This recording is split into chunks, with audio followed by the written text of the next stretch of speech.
মাৰ্ঘেৰিটা ব্যৱসায়িক সন্থাৰ উদ্যোগত ৪১ সংখ্যক বহাগী উৎসৱ।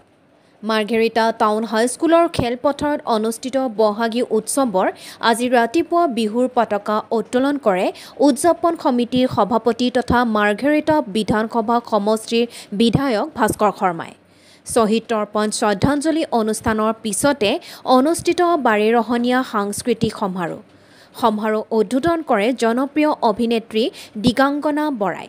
বিভিন্ন জাতি জনগোষ্ঠীৰ সাংস্কৃতিক দলে অংশগ্ৰহণেৰে বিহুথলী হৈ পৰে বিভিন্ন জাতি জনগোষ্ঠীৰ মিলনভূমি। ডিগবৈৰ পৰা বিনন্দ কোঁৱৰৰ ৰিপৰ্ট, অল আছাম নিউজ 30। আজি মাৰ্ঘেৰিটাৰ কাৰণে পবিত্ৰ দিন। মাৰ্ঘেৰিটা ব্যৱসায়ী সন্থাৰ সৌজন্যত বহাগী উৎসৱৰ যি কাৰ্যসূচী, আজি প্ৰথম দিনাৰ কাৰ্যসূচী আৰম্ভ হৈছে। ইতিমধ্যে পতাকা উত্তোলনকে আদি কৰি শ্বহীদ তৰ্পণ, স্মৃতি তৰ্পণ ইতিমধ্যে কাৰ্যসূচী সম্পন্ন হৈ গৈছে।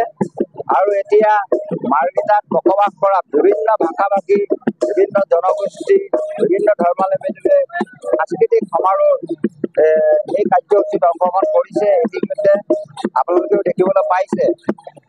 আমি সাদৰেৰে অসমৰ তিৱা জনগোষ্ঠী আমি জাগীৰ ৰোডৰ পৰা নিমন্ত্ৰণ কৰি আনিছিলোঁ। এই মোৰ পিছফালে তেখেতলোকে প্ৰদৰ্শন কৰি আছে প্ৰদৰ্শনীমূলকভাৱে। তেখেতসকল হ'ল তিৱা জনগোষ্ঠী। জাগীৰ ৰোডৰ পৰা আমি নিমন্ত্ৰণ কৰি আনিছিলোঁ বিশেষভাৱে, আৰু তেখেতসকলে প্ৰদৰ্শন কৰি আছে। বিভিন্ন ভাষা ভাষী মৰাণ, চাহ জনজাতি, ঝুমুৰ, গোৰ্খাসকলৰ নৃত্য আৰু যথেষ্ট আছে। টাই আদি কৰি সকলোৱে প্ৰদৰ্শন কৰিব। আমি ভাবিছোঁ ৰাইজে উপভোগ কৰি ভাল পাব। আৰু আগন্তুক দুদিনীয়া যি কাৰ্যসূচী থাকিব, আজিৰ পিছত সেই কাৰ্যসূচীটো সমূহ মাৰ্ঘেৰিটাবাসী ৰাইজৰ সহযোগিতা কামনা কৰিছোঁ।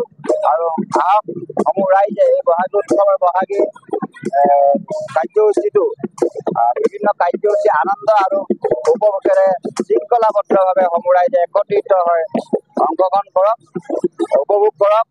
আৰু এই সাংস্কৃতিক সমাৰোহ মাধ্যমেৰে আমি মাৰ্ঘেৰিটাবাসীক ৰাইজক, সমগ্ৰ অসমবাসী ৰাইজক এটি বাৰ্তা দিব বিচাৰিছোঁ যে আমি মাৰ্ঘেৰিটাত সকলোৱে, আমি সকলো অসমীয়া, যি জাতি যি ভাষা ভাষী ধৰ্মাৱলম্বী নহওক, এই সাংস্কৃতিক সমাৰোহে তাকে প্ৰতিফলিত হৈছে বুলি মই ভাবোঁ। আহ্বায়কত যি সাংবাদিক বন্ধুসকল আহিছে, হৈ থকা বহাগী বিহুৰ আপোনালোকক আন্তৰিক শুভেচ্ছা জনাইছোঁ। আৰু সমূহ সাংস্কৃতিক দলকো আন্তৰিক শুভেচ্ছা জনাইছোঁ। সমূহ মাৰ্ঘেৰিটাবাসী ৰাইজকো হৈ থকা ৰঙালী বিহুৰ আন্তৰিক শুভেচ্ছা জনাইছোঁ। ধন্যবাদ। আমাৰ মাৰ্ঘেৰিটা অনুষ্ঠিত হোৱা বহাগী উৎসৱখন আৰম্ভ হৈছে। আজি আমাৰ এই বিহুখনৰ প্ৰথম দিন। আজি প্ৰথম দিনৰ কাৰ্যসূচী ইতিমধ্যে শেষ হৈছে। আমাৰ বিহুখনৰ বিশেষ আকৰ্ষণ কাইলৈ আছে অসমৰ এজন কণ্ঠশিল্পী সাংস্কৃতিক অনুষ্ঠান, লগতে মৌ বিহুৱতী প্ৰতিযোগিতা। আৰু শেষৰ দিনৰ কাৰ্যসূচীত বিশেষ আকৰ্ষণ আমাৰ অসমৰে জীয়ৰী মুম্বাইত বৰ্তমান প্ৰতিষ্ঠিত দীপাক্ষী কলিতাৰ সাংস্কৃতিক সন্ধিয়াৰ তেওঁ মুখ্য আকৰ্ষণ। আৰু লগতে থাকিব ইণ্ডিয়ান আইডল খ্যাত অমিত পলৰ বিশেষ অনুষ্ঠান। গতিকে সদৌতি ৰাইজৰ উপস্থিতি আৰু সহায় সহযোগিতা কামনা কৰিছোঁ। ধন্যবাদ।